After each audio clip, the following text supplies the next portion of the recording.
David with EV World News. We're talking about electric vehicles, green energy, and the stock markets. And I'm here today with our resident engineer, Mike Herzog. How's it going today, Mike? Doing pretty good, David. How about yourself? Your background looks different. Oh, yeah. No desk. I am outside in Florida. I'm in Orlando for a few days. And there's a fair amount of nature around me. It was raining a few minutes ago. It probably rained a little bit more. It's kind of dark out right now. It's been pretty warm. I mean, I understand it's like 18 degrees in Omaha right now. A little chilly this morning. It's 77 right here. We're all shedding a tear for you back home. Yeah. The short sleeves. Yeah, I get back on Friday night and I'm told there might be snow. So, I'm not real sure about that one.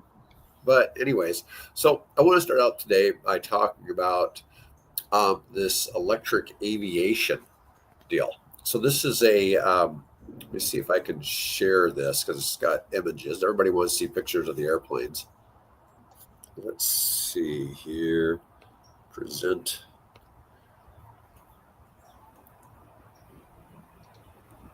There we go. So, largest electric aircraft ever to fly will take off from New York in 2025. There's a picture of it there. Okay. Looks like a typical kind of, turboprop commuter aircraft, but this is a 30-passenger wingspan of 105 feet, can carry 30 passengers from Heart Aerospace Experimental. Largest electric aircraft produced to date, become the first one of its kind to take the sky when it has its first test run in 2025. Now, the plane's been built. There's some issue as to where you can test these things. They want to do it. It's a Swedish company. Heart Aerospace is a Swedish company. Okay. And we want to bring they want to bring it to New York because of special rules with aviation, air traffic control, air traffic. Maybe nobody lives there. I don't know. But it's going to be called the ES-30. And until it goes to the test flight, it's designated the X1 demonstrator. It must prove the plane is capable of doing what it was designed to do.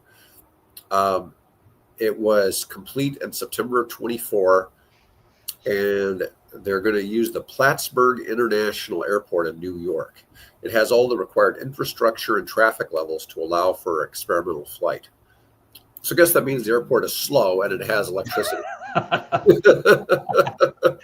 Got some free airspace and I'm trying to read between the lines there. So we're assuming it has electric outlet, and when you got a plane that size, this would almost seem like battery swapping at airports would be like the ideal thing. They talk about it with cars. Mm-hmm. Think about it with an airplane. How long would it take to swap out, the battery? Just charging time. Yeah, I mean this is one that could be very prohibitive.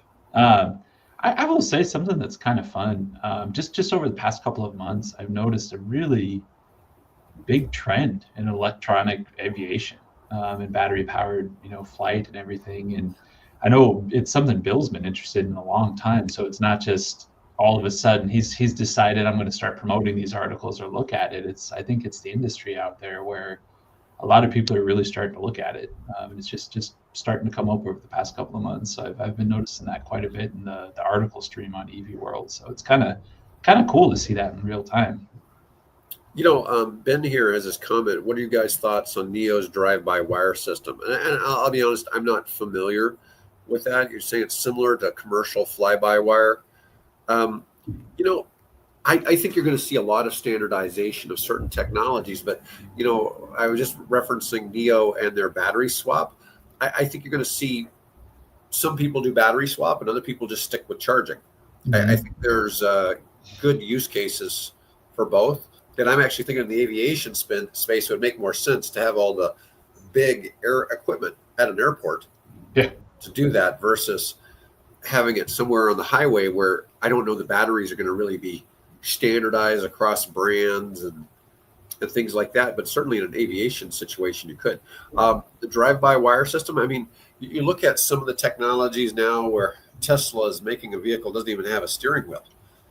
It kind of makes you wonder what you'll see. But I honestly don't know enough. I'm not familiar with it. Is it like a like streetcar almost, where it's you follow straight paths, or is it more of like a programming? Here's how it's controlled remotely or something like that. Yeah, unfortunately, Ben, it's something we'd have to research a little more because I really not I'm not familiar with it. I can't don't have any comment on that topic. But back to Hart Aerospace, this aircraft of theirs, the X1. Now, at the moment, its battery only allows the plane to cover a distance of 124 miles or 100 or 200 kilometers in all electric mode, but double that when its turbo generators kick in. So it has backup generators with fuel in the event the battery range isn't far enough. Yep. And Um, that's what we've been seeing in a couple of them, where it's a combo. It's a hybrid where the batteries are there to supplement the power hungry parts and just really create efficiency, which is kind of how automobiles started too. You started with regenerative braking and hybrid models, and now before you really got to all electric. So it's cool to see aviation following suit in that space. so the plane has a 30-person capacity, but they're saying that if there's only 25 people on it, the range should go to almost, and this is, it sounds to me like this is combined range to 500 miles. So Whoa. it would double with just five less passengers, which I don't know the math there. Obviously, it's I'm not. trying to think of just the ratio of people weight compared to battery weight. I don't think it would make that big of a difference, but maybe it I does. wouldn't have thought so either, but that's just what Mhm. they're stating at this point. Um, Hart Aerospace is not a household name in the aviation industry, and the solution it proposes is not detailed in full. The electric aircraft idea caught the attention of the FAA, which handed the company a $4 million grant.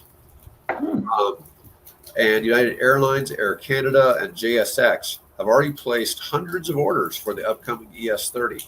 That's very interesting to see because I guess the idea here Mhm. is an electric aircraft is going to be much cheaper to fuel, right? Yep. And the airlines are desperate to show that they're getting greener. Okay, so some of this is green mandate agenda oriented, and some of this is legitimate cost savings um, for the airspace. You should see some of this. We've done a lot of electric aviation. Some of the dumb stories, like until they start dropping from the sky, all this other stuff. Like, when was the last time? Did you know what the last commercial aircraft accident in the United States was? I'm gonna knock on wood, but There's a movie about it. was it the Hudson? I mean, Yeah, the famous, that's like, how long it's been since there's been and nobody died in that one. no, that That's was the that's one. last commercial aviation accident in the United States. I mean, it's crazy. You think about sometimes regulations, but one of the things is I like to know when I fly that it's basically a seamless experience. Yep. You know, you always have some flights where you're fearing death because you're in a thunderstorm or something dumb like that. You all that little bit of turbulence where your stomach drops a little bit. Yeah. Yeah, or the plane suddenly goes like this, Uh-huh. or it feels like it went like that. Yeah. I've had some hairy flights, but you know, planes always seem to have no problem. I have a friend who's an airline mechanic, and he told me, one, it's when you see some of the people that are mechanics, he said you work with, it's terrifying. But then when you actually work on them, the number of backup systems that they have and control mechanisms in place, he said, hey, I'm not worried about it at all. There's a backup to the backup to the backup, and then the pilot can take over, kind of thing. And it's there. It's all there and programmed in. All right, let's move on and let's talk about. I found this to be interesting news today, and it was in a lot of places. GM exits the robotaxi market. They're going to bring their cruise operations in house. Now, cruise is their self-driving attempt, but they were making their own robo taxis and they decided to drop out of it, which this is quite a surprise because they dedicated a lot of time and resources to grow that business. Um, It's going to realign to autonomous driving strategy to focus on advanced driver assistance systems and autonomous systems for use in personal vehicles, as opposed to competing in the robotaxi market. They had spent $10 billion on that. It's really amazing when you get into a company Was that's that that size. with a B? You said 10 billion? 10 billion. Whoa. Yeah. Um, but the thing is, the technology that went into their design obviously was building up their cruise system for their cars Mhm. at the same time, right? So you can't say it's all a waste, but that is a big number for. It's a big number, and I get, if that's not a market and if it streamlines and simplifies your autonomous driving, but feels like they're parallel, right? I mean, it's they support each other. It's out there, and so I don't know, if they're completely backing away and want to refocus and really get the autonomous piece down, then maybe it's coming back at a future date. Once they get it out. Well, Apple bowed out of that, Mm-hmm. and now GM. And you got the big players really, obviously Tesla, but Tesla, Google's really big in that with Waymo. Waymo, yeah. Yeah, so I'm sure you're going to have plenty of others, and there's others overseas. I mean, we're just talking about the ones here domestically, right? Yep. So we'll see others in other countries. Let's see. Let's go ahead and let's move on to charging points. So the U.S. just broke 200,000 plus public EV charging points, and now this isn't separate locations. This is just number of ports, Mm-hmm. on these. But let's see. August 30th showed an increase of 3 months of about 9,000 ports from the existing 192,000. So they had actually increased 9,000 in 7 weeks. So, that sounds like an increase of about 1,400 charging points per week Yeah, in the United States. it's It's when you actually pull out the app and start to look and where things are at, I'm always surprised, even in Nebraska, where we think maybe there aren't that many of them or what it might look like. There's quite a few, and more people keep putting them up, and charge points, obviously the big one, and they've gotten so much of that out there, outside of Tesla and what they're doing, but Yeah, I'm they're looking at random this. businesses, yeah, we put a charger up, what the heck, and putting those Yeah, look at how dense it is in some parts of the country. Like yeah. I'm down here in Orlando right now, and down there at the very bottom right, you can see how full it is there in Yep. in the Orlando market. And then you go up here though along the East Coast. Wow, I mean it's just dense, right? It is full. I Well, always like the middle of the country where we're at, because you can pick out where the interstates are, because yeah, there's we have a random line cutting through the middle of the country. we have plenty of room between each one here, Yeah. right? But the question is, I think I was telling you about shopping for a car to be shipped from Kansas City to Omaha, which is 160 miles, versus going and charging it. And there's no Chatamo chargers between here and there. There's a lack of CCS chargers, and in reality, there are both CCS and NACS in St. Joseph, St. Missouri, Joe seems to be the hub. which cuts that distance down to about 100 to 110 miles, probably. Mm-hmm. Obviously, it's reachable from there in a there's considerations for winter weather, because right now, Omaha's 18 degrees, how cold it might be. Yeah, so it was kind of interesting to see, because there's still a shortage there. But to be honest, if you've ever driven that in a gas car, you can get a little bit of range anxiety in a gas car there too. There's not a lot of places. There's a couple of stretches there for sure. Yeah, I've had some trips that I've taken on I-80 from Omaha to Reno, Nevada, Mm-hmm. and came back in the middle of the night, and all the gas stations are closed. Yeah, you start getting into eastern Wyoming and western Nebraska, and there's nothing open in the middle of the night. And pretty desolate road. And I remember the last time I did it, it was like 15 below zero, and you're trying to find a gas station. That'll put the fear in you. Yeah. Yeah, and that's plus the wind chill. Yep. So that can be kind of there are absolutely those stretches where when they say last chance to fill up for the next 50 miles or 100, you better take it. Like they mean it. They mean oh it. yeah. It's, especially when you get up into South Dakota and play. I mean, it's 25, 30 miles between exits on the interstate. They just go. Yeah. All right.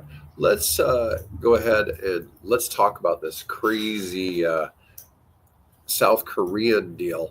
So, scientists in South Korea made a breakthrough with simple, cost-effective method to recycle old batteries that holds great potential. The process includes cathode immersion in a replenishing solution.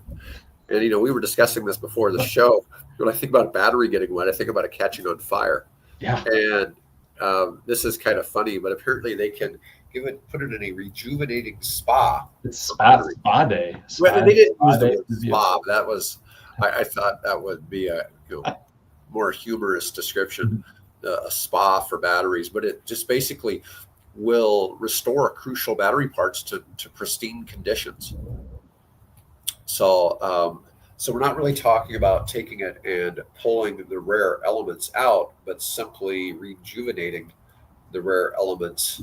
Well, and we talk about this a lot. I see it a lot in the industry I'm in. You could find a new battery chemistry breakthrough article every day of the week. There's somebody, so we reinvented the wheel. We have this, either exotic combination of elements, or somebody's claimed, we've got a breakthrough in this chemistry that other people have tried 10,000 times and it's never worked, but for some reason ours decided to work. But this article sounds like it's more, I call it like innovation with the lowercase I, where it's just process improvement. Hey, we can do better maintenance.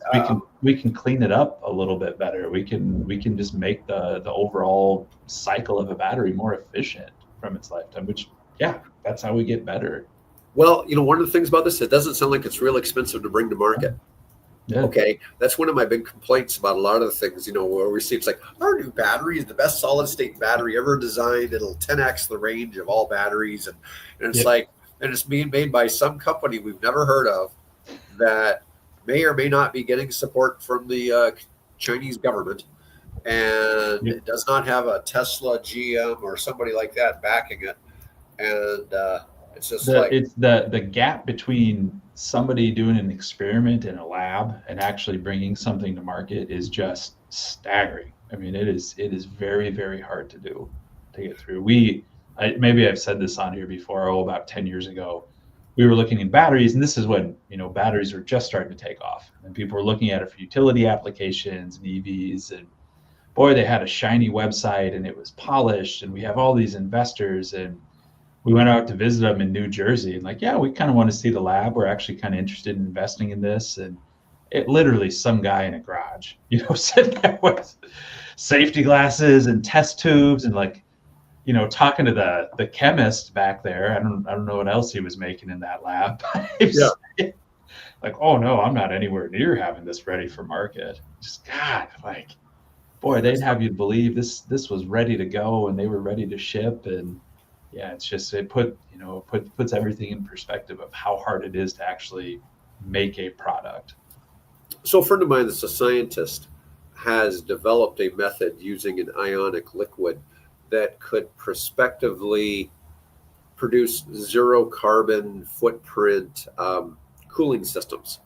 So meaning it could take refrigerated buildings, air conditioning, and make them a damn near zero footprint. Just wipe out the entire carbon footprint of the entire cooling industry. And I've seen it demonstrated. Okay. And it's but it's an expensive thing to bring to market, to show a prototype, to show to investors. Okay. And it's really quite interesting to see because this guy knows how to do it. He says that other people have tried it. They got the mixtures and the chemicals right. What they didn't get right was the process. And he said it's not that people haven't tried different things together in formulations. But what they did was when they did the formulations, they were doing the wrong process. And he said that once the process is fixed, then it's simplified. Well, I know even looking for the ingredients for this stuff wasn't even available in the United States. Yeah. The different things we had to be looking to source it, and it's a project I kind of have on the back burner. Mhm. But you talk about trying to reduce carbon footprint, it's probably as significant. Well, you look at what is the average EV use, about the same as an air conditioner, right, in terms of electric power. Yeah. And it would be reducing carbon footprint of all the houses. Yeah. Oh, it's when you look at from the utility perspective, what drives demand, it's HVAC. I mean, it's right. Cooling is the big one, and if they have electric heat, it's electric heat in the winter. So when you talk about it from that, like that is the biggest slice of the pie from where utilities electrons go. Yeah, but it's one of these things that it's difficult to. It's not at a stage to bring to market. Yeah. Anyways, let's see what else we got here. We covered battery recycling. Oh, we covered the largest electric plane. Oh, I got one more article here. We're going to talk about nuclear power in Australia. This one is kind of wild because you and I we've talked about this before about how the big problem with nuclear power right now is it's just not cost effective. Yep. And this is coming from a report in Australia, but they claim that nuclear power is twice as expensive for Australia as renewables. And they said that solar and wind backed by storage and transmission are half the price of nuclear. Now, this is based on current reactor technology, and part of this is probably also trying to, the timeline has to be different, right? So the people who want nuclear power, they argue that long operating life would make them cheaper than renewables in the long term. But so the current coalition leader, Peter Dutton, has promised to lift Australia's ban on nuclear power to build 7 small modular reactors at existing coal plant sites. Ooh, He's elected prime minister. The incumbent has committed to an exclusively renewables future. Now, Australia's been doing a wonderful job with renewables, but it's just a fascinating discussion because you and I have talked about, because we have a defunct nuclear power plant here, and there was another one that was closed somewhere near Lincoln, years ago, right? There's another one in Nebraska that's still open. There's one that's still open, but I'm thinking there's an even older one in Nebraska. It doesn't sound familiar to me. Bill was telling me about it. Okay. It might have been a smaller thing. I know, like the VA hospital used to have a nuclear reactor. It's the one in Omaha, so it doesn't anymore, but it did at one time. But was it Fort Calhoun nuclear power plant? It was closed down, and it had issues from the flood. But the thing was, it was too expensive. It was too expensive. Part of that, it was the smallest site in the nation, so you just don't get the economy. Smallest. Wow. Yep. So most of them will have multiple reactors and produce a lot of power. This was the one in our neck of the woods was the smallest in the nation, and you still have to have all the security, you still have to have all the containment, you still have to have all the support structures and everything like that. So it just wasn't cost effective in the market it was operating in. That's the problem with nuclear power, at least the model we have right now with the large stations. God, just the equipment and the widgets and gears and relays and everything that goes into it. They have to have special order, chain of custody. It has to be rated for all of these things, and anything that's been in the reactor in the containment area, you have to dispose of it. You used a screwdriver in the containment area, like you can't just throw that screwdriver out, or it can't go back into the toolbox. It has to live in that space. Every little nut and bolt has to be accounted for and have a backup, and that backup has to have a chain of custody and be certified. And it's expensive, and it's good. I mean, that's safe. Nuclear power is really, really safe at this point in time, right, in the U.S., but it's a lot of overhead. Yeah, Bill and I were discussing this article I had found that said that the world has lost, like the average person in the United States has probably lost 3 to 6 months of their life due to pollution caused by not having more nuclear power plants. That this article is specifically talking about the damage Chernobyl really did. Was it cut the development of 400 nuclear power plants worldwide, and how many lives that cut short by not replacing coal and other polluting chemicals. It wasn't talking about in terms of global warming. It was all about how it was replacing pollution and making air, or improving air quality around the world. And by those 400 nuclear power plants, those were only in non-communist, non-dictatorships, non-communist countries. And a lot of that was going to be in the United States. And I remember seeing the figures, and it worked out that like the average Americans lost like 3 months of their life due to air pollution. Overall, by not having more. You hear that? Thunder? Yeah. Back? Okay, yeah, I heard a little bit of it came through. Yeah. That's I'm like that Australian study in numbers, and people like to put things out, people like to put them out there, but I'm curious about those, and you wonder if, well, did they stop their study at 25 years, when that's the life of the renewables, and after 25 years you have to completely reinvest, whereas that nuclear plant's going to run for another 25 years. So yeah, in a 25-year life cycle it's twice the cost, but in a 50-year life cycle, no, it's a better option. That's what it is, and that's a big that's a part of the argument between the two parties, is that one is the study didn't run long enough, and the other, but like you said, scale matters. And what is it? All of our current ones are fission, and the new thing they're trying to harness is fusion, right? Fusion. Yeah, and maybe in 10 years, fusion nuclear power plants will be a real thing. Yeah. So that's something really to see. All right. Well, that was all I had to cover for today. And folks, we appreciate y'all watching. And I'll probably be back with Bill tomorrow. Bill had something going on yesterday, and it is a little bit more challenging to do this remotely. I'm sorry if my picture quality isn't that great or my sound, but doing what I can while I'm traveling. I'll be back in Omaha next week, back to normal. Anyways, Mike, I'll see you next Wednesday. Take care. Right. See you back in town. Thanks, folks.